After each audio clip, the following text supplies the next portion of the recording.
Makedoniya padşahlığını öyrənməmisən? Yox mən.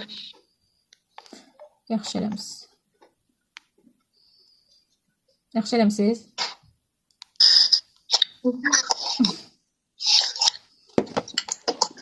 Onsuz da mən bilirdim onu öyrənməyəsiniz. Yaxşı. Ümumiyyətlə Yunanlar özlərini necə adlandırırdılar və vətənlərini?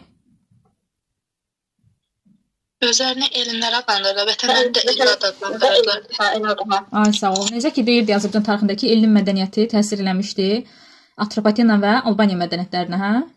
Elm və yaxud da Yunan mədəniyyəti eyni şeydir.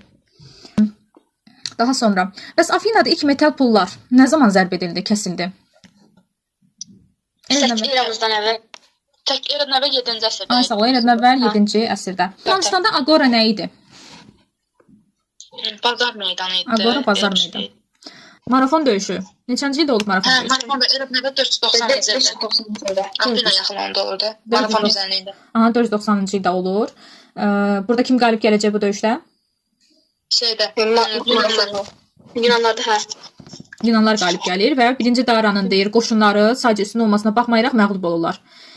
Və bu döyüşün qələbə xəbərini ilk dəfə Yunanistana çatdırmışdı. Yunan döyüşçülərinin uğru olmuşdu. Döyüşçülərindən biri idi. 42 kilometr qaçaraq. 42 kilometr qaçmışdı və ilk dəfə də bundan sonra həmin döyüşün şərəfinə Yunanistanda marafon qaçı yaranmışdı. Növbəti döyüş Fermopil döyüşü. 13-cü ildə oldu.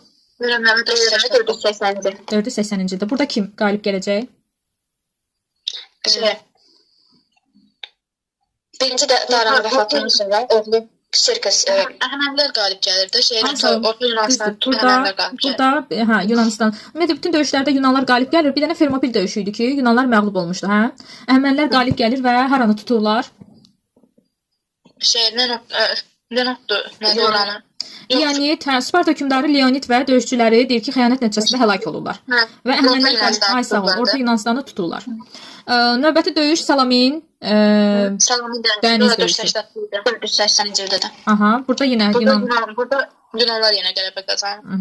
Bu döyüşlərin nəticəsində sülh imzalanacaq. Sülhün şərtləri nə idi? Neçənci ildə idi? Eradan əvvəl 449-cu ildə idi. 449-cu ildə idi sülh. Aha, şərtləri nə idi? Egey adaları ilə Kiçik Asiyada şəhərlərin müstəqilliyinə idi. Şəhərlərin müstəqilliyini tanımalı idi Əhəmənilər. Aha, daha sonra Əhəmənlər hərbi bir də hərbi olmasını Egey dənizində üzmək qadağan eləmək idi. Qadağan edilirdi, bəli. Egey dənizində üzmək qadağan edilirdi. İkinci ikinci yarısında Periklin strateqik illəridir və onun dövründə ümumiyyətlə deyirik ki, quldarlıq demokratiyasının çiçəklənmə dövrü hesab edilir onun dövrü.